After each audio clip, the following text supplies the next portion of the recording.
Thank you very much, everyone, for being here today.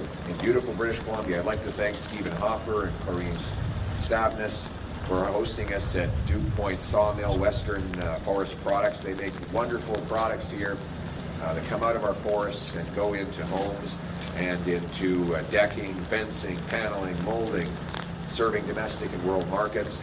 They are the best of Canada. They bring home the Canadian promise for their workers who get a great paycheck selling wonderful products. But unfortunately, after the lost Liberal decade, that promise is broken. Workers work longer and harder for less. Housing costs have doubled, so our youth can no longer afford a place to live. Liberal taxes punish work, and Liberal inflation has driven 2 million people every month to food banks. This was all before President Trump first threatened his tariffs against Canada. I was glad to learn that the President and Prime Minister spoke today, and like all Canadians, I hope they had a successful talk. I look forward to hearing about the results that they achieved in that conversation for Canadians. But regardless of what was said, what is now clear is that it was a mistake over the lost Liberal decade to weaken our economy and become more dependent on the Americans. Liberals blocked pipelines, LNG plants, port expansions, and other major projects because of a radical net zero ideology that has now made us more reliant on the Americans than ever before. We need to break that reliance. We need to put Canada first for a change by axing taxes on our industries to bring home more production, by lowering taxes on workers so they can spend at local small businesses, creating made-in-Canada jobs, by removing Liberal laws, C-69, the No New Pipelines law, by getting rid of the energy cap and the industrial carbon tax to bring production back to this country so that we can stand on our own 2 feet and stand up to the Americans with economic sovereignty. In other words, let's put Canada first. But one of the ways we can do that is also by making our communities safe again. Here in British Columbia, people are more afraid than ever before of crime. As our candidate, Tamara Cronus, will tell you, when she goes door knocking, she meets people who are struggling with fear, who are worried their cars will be stolen, that people addicted to drugs might rob them in order to pay for the addiction.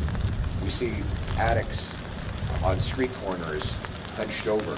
We see tent cities that are routinely taken down and then pop up soon afterwards. This is the lost Liberal decade, that even in the most beautiful places in the world, like Nanaimo, we have seen this promise broken. Violent crime is up 50%. Human trafficking up 84%. Calls to the National Human Trafficking Hotline up 238% in the last 6 years. The vast majority of victims of human trafficking are women and girls. And even if they escape and bravely report their ordeal, when their perpetrators are arrested, they are promptly released on bail or later on parole. And then they reoffend and do it all over again. Then there's the guns. 85% of guns used in crime come in through our borders, mostly from the United States. Only 1% of our shipping containers are inspected. And the Liberals passed C-5, getting rid of mandatory jail time for gun criminals. So the offenders who bring in these arms illegally get to serve their sentence in the comfort of their living room. They passed C-75, which allows repeat, rampant offenders to be released within hours of their latest arrest, meaning that in Vancouver, the same 40 offenders had to be arrested 6,000 times in a single year. Worst of all is the fentanyl.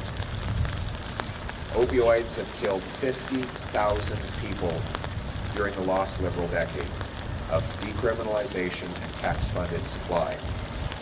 Just to put it in perspective, fentanyl is 100 times more powerful than heroin. 40 milligrams of fentanyl can kill 20 people. A mass trafficker of these drugs is a mass murderer.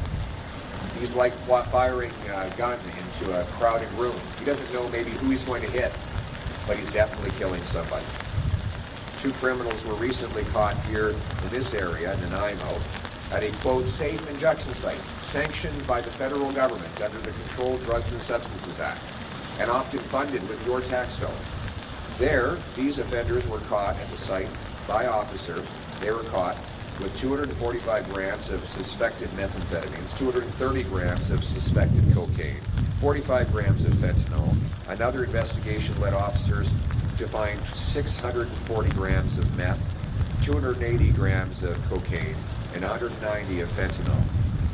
They also seized 3 illegal firearms.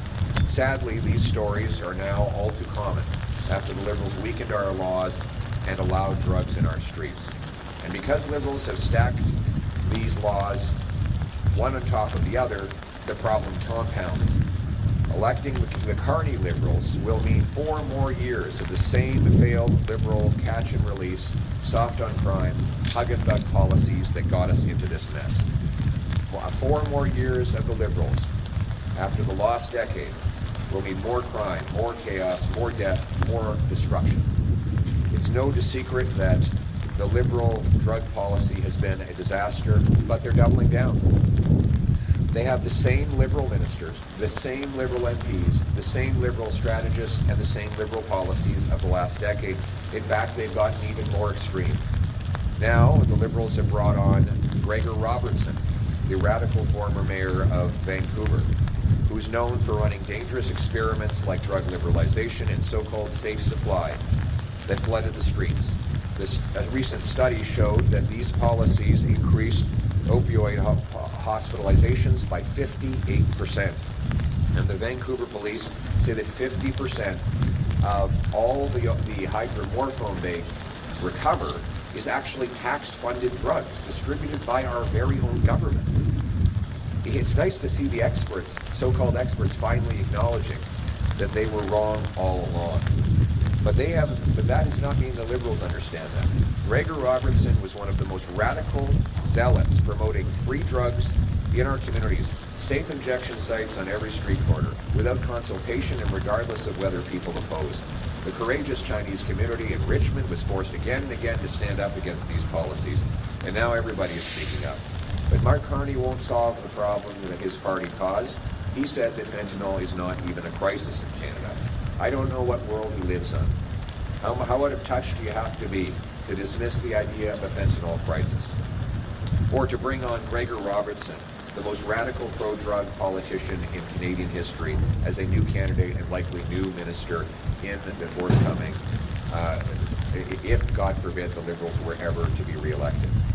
The record of death and destruction from Liberal policies is one of the great human tragedies of our times. And my heart goes out to all who need help. But the good news is we can fix what they broke. We need a strong, new Conservative government that will stop the crime and put Canada first for a change. We will do that. We will do it with common sense policies that take the dangerous offenders off the street. 1, we will repeal C5 and end house arrest for the most serious offenders. We will also ensure that we reinstate mandatory prison sentences for serious gun, drug, and human trafficking crimes. We will repeal the Liberal catch and release bail law, C-75. And we will also stand up against the Liberal policy of putting serious mass murderers in medium penitentiaries by getting rid of Liberal law C-83. And that's why I am announcing today that that a new Conservative government will put Canadians first for a change, and we will ensure the monsters who kill our people and endanger our communities go to jail for life. A new Conservative government will impose life sentences for the most serious cases of fentanyl distribution, gun smuggling, and human trafficking. First, if a criminal is convicted of 5 or more counts of human trafficking, they will get life sentences. Second, anyone convicted of 5 or more cases of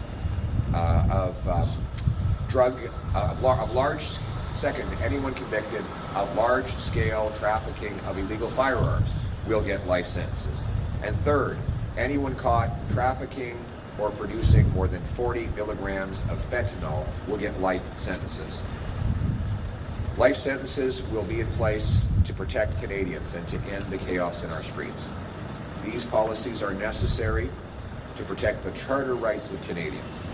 We will end automatic bail for anyone charged with human trafficking, and we will strengthen human trafficking laws so that the prosecutors don't have to prove anymore that traffickers used fear and intimidation. Mark my words, if you exploit and terrorize our people, you will go to jail for life and you will never come out alive. The Canadians choose to put Canada first with a common sense conservative government. These monsters will be off our streets. No more revolving door. We will bring home stronger laws and safer streets. And the choice in the coming election on this will be very clear.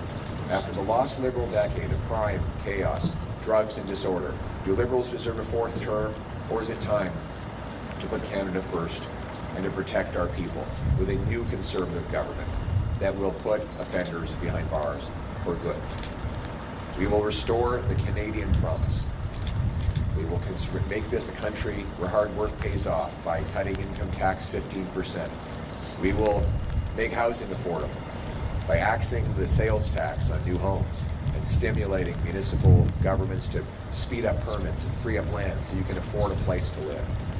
We'll bring home our resource production by repealing anti-development laws and cutting taxes on investment so that we have strength to stand on our own 2 feet and stand up to the Americans. We'll bring home the promise that anyone from anywhere can achieve anything, where hard work gets you a great life on a safe street, in a beautiful house, protected by brave soldiers under our proud flag here in Canada. Canada first. Let's bring it home.